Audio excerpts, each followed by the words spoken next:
حضرت عمر رضی اللہ تعالی عنہ وہ صحابی جنہوں نے 22 لاکھ مربع میل پر حکومت کی.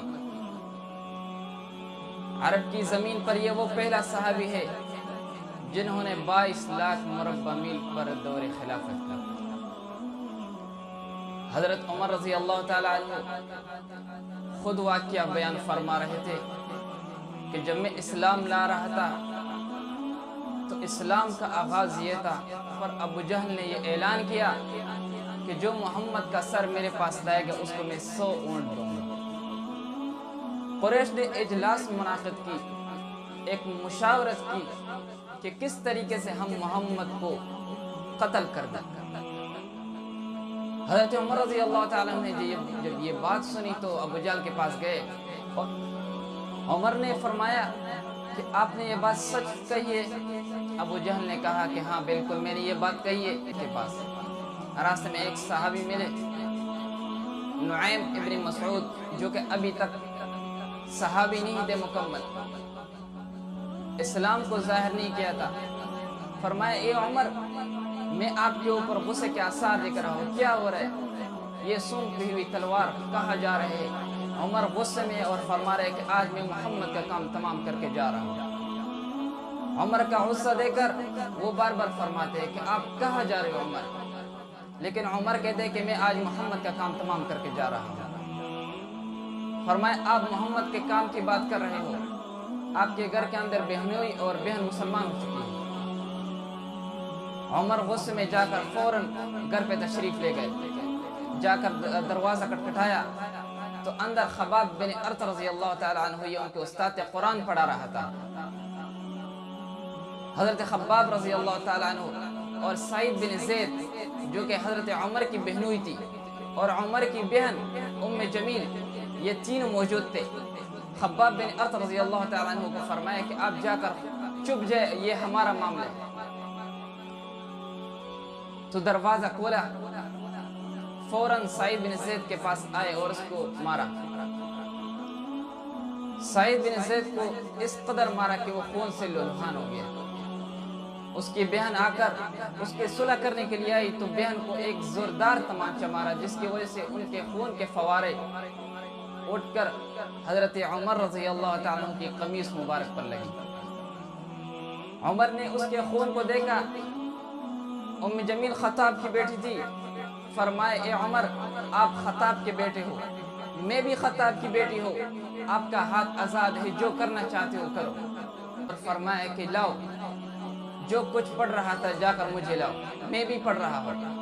حضرت ام جمیل نے فرمایا کہ نہیں، آپ نجس ہو، اس قرآن کو وہی ہاتھ لگائے گا جو پاک ہو. وہ کیونکہ قرآن پاک میں اللہ تبارک و تعالی نے فرمایا ہے لا یمسہ الا المطہرون، قرآن پاک کو وہی ہاتھ لگائے گا جو کہ مطہرین ہوتے ہیں، باوضو ہوتے ہیں. حضرت عمر رضی اللہ تعالیٰ عنہ نے جا کر وضو کیا. ایک روایت میں آتا ہے کہ حضرت عمر رضی اللہ تعالیٰ نے غسل فرمایا.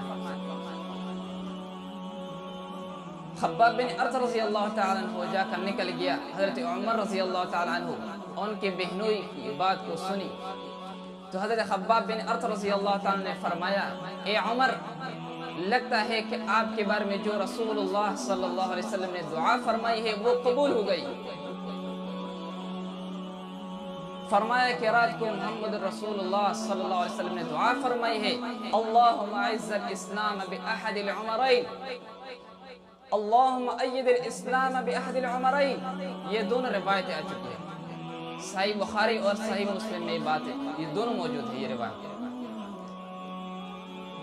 آپ کے بارے میں تو رسول اللہ صلی اللہ علیہ وسلم نے دعا فرمائی کہ اے اللہ، عمرین میں سے ایک عمر بن حشام جو کہ ابو جہل کا نام تھا اور دوسرا عمر رضی اللہ تعالی عنہ کا، ان دونوں کے بارے میں محمد رسول اللہ صلی اللہ علیہ وسلم نے دعا فرمائی.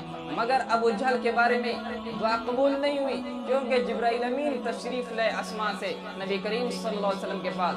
فرمایا کہ اے محمد صلی اللہ علیہ وسلم، ابو جہل کے بارے میں اللہ تعالی نے فرمایا کہ اس کے ایمان قابل قبول نہیں، البتہ عمر رضی اللہ تعالی عنہ کے بارے میں فرمایا کہ اس کا ایمان مقبول ہے. عمر رضی اللہ تعالیٰ عنہ کے بارے میں فرمایا کہ وہ ایمان لائے گا. چنانچہ حضرت عمر رضی اللہ تعالیٰ عنہ اور حضرت خباب بن ارت رضی اللہ تعالیٰ عنہ دونوں دار ارقم کی طرف تشریف لے گئے۔ دار ارقم میں صحابہ کرام موجود تھے۔ حضرت امیر حمزہ رضی اللہ تعالیٰ عنہ ابتداء مشرف اسلام ہو چکے تھے۔